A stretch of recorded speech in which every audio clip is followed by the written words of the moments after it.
दर्शक আসসালামু আলাইকুম। অবশেষে গ্রেপ্তার হলো মিল্টন সমাদ্দার ডিবি পুলিশের কাছে। মানুষ কত বড় বিশ্বাসঘাতক এবং জালেম হলে মানুষের কিডনি বিক্রি করতে পারে এবং সোশ্যাল মিডিয়াকে কাজে লাগিয়ে মানুষের কাছ থেকে অর্থ নিয়ে নিজে রাজকীয়ভাবে চলাফেরা করতে পারে। সম্পূর্ণ ভিডিও ক্লিপটা দেখবেন দর্শক। ইতিমধ্যেই আপনারা অনেকজনই কিন্তু মিল্টন সমাদ্দার সম্পর্কে অনেক কিছুই জেনেছেন এবং তিনি কিভাবে এই জগতে এসেছে, তার পারিবারিক কি অবস্থা সব কিছু জানাবো এবং তিনি ডিবি পুলিশের কাছে যা যা তথ্য দিয়েছে আপনাদেরকে সম্পূর্ণটুকু আমি বলবো। ভিডিওটা শেয়ার করে দিবেন এবং অবশ্যই আমাদের চ্যানেলটি সাবস্ক্রাইব করে দিবেন। বরিশাল উজিরপুর থেকে ঢাকা শহরে এসেছে মিল্টন সমাদ্দার এবং তার বাবার সঙ্গে ঝগড়া করে বাবাকে মারধর করেছে।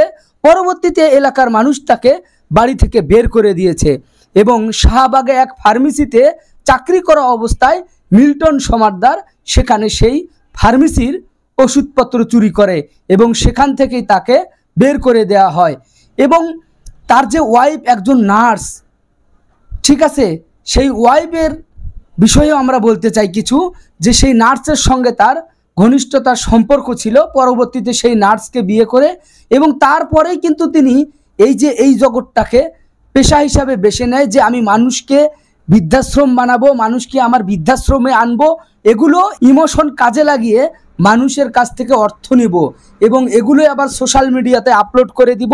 যেখানে তিনি বলতো 700-800 জন মানুষ তার সেখানে থাকতো, বৃদ্ধ বাবা মা। 800 লোক এটা কিন্তু কম ব্যাপার না। তিনি কিন্তু রাজকীয় অবস্থায় চলাফেরা করতেছে এবং আমরা দেখলাম যে তার যে পরিমাণ একটা এখন অবস্থা এবং সেখানে খবর নিয়ে জানা যায় সেখানে 30 থেকে 40 জন মানুষ সেখানে রয়েছে এবং ডিবি পুলিশের কাছে আরও তিনি সাক্ষ্য দিয়েছে যে যে আমার এখানে যে মানুষগুলো রয়েছে যে তাদের হচ্ছে মিল্টন সমাদ্দার যে মানুষগুলো যখন মারা যায় সে বেশিরভাগ লাশ দাপন করত রাতের বেলায় এবং ডিবি পুলিশ প্রশ্ন করেছে কেন আপনি রাতের বেলায় লাশ দাপন করতেন, যে মানুষ বিভিন্ন সময় বিভিন্ন ধরনের প্রশ্ন করে, সেই জন্য। শেষ পর্যায়ে মিল্টন সমাদ্দার আরেকজনকে যখন এভাবে কবর দিবে তো তার কিডনির কাছে একটু কাটা ছিল, তখনই কিন্তু মানুষ সন্দেহজনক হিসাবে মিল্টন সমাদ্দারকে বেছে নিয়েছে এবং তার কাছ থেকে অনেক মানুষ প্রতারিত হয়েছে এবং তিনি কত বড় একটা মানুষ আপনি দেখেন, সোশ্যাল মিডিয়াকে পুঁজি করে মানুষের কাছ থেকে টাকা নিত, এই বৃদ্ধ বাবা মাকে খাওয়াবো, এত একটা হিউম্যানিটি পার্সন, এত একটা মানবিক মানুষ, তার দ্বারায় এই ধরনের কাজ। মানুষের মুখ দেখে কোনোভাবেই বিশ্বাস করা যায় না যে আসলে মানুষটা কতটুকু ভালো।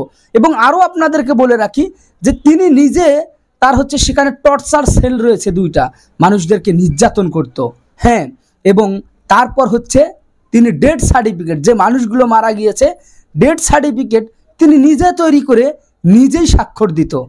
তাহলে কত বড় ধরনের সে একটা জালিয়াতি করেছে এবং তিনি যে মানুষের অঙ্গ প্রত্যঙ্গ কেটে বিক্রি করেছে তাকে রিমান্ডে নেবে ডিবি পুলিশ, তারপরেই হচ্ছে সে স্বীকার করবে, তার আগে স্বীকার করবে না ভাই। কেননা তিনি যে জালিয়াতিতে ধরা খেয়েছে এমনি এমনি তো না যে আমরা একটা মানুষকে বিশ্বাস করলাম আর এই মানুষটা এই ধরনের কাজ করলো। দর্শক, পরবর্তী আপডেট আপনাদেরকে আবার জানাবো। চ্যানেলটি সাবস্ক্রাইব করবেন, ফলো করে দিবেন আমাদের পেজ। আসসালামু আলাইকুম।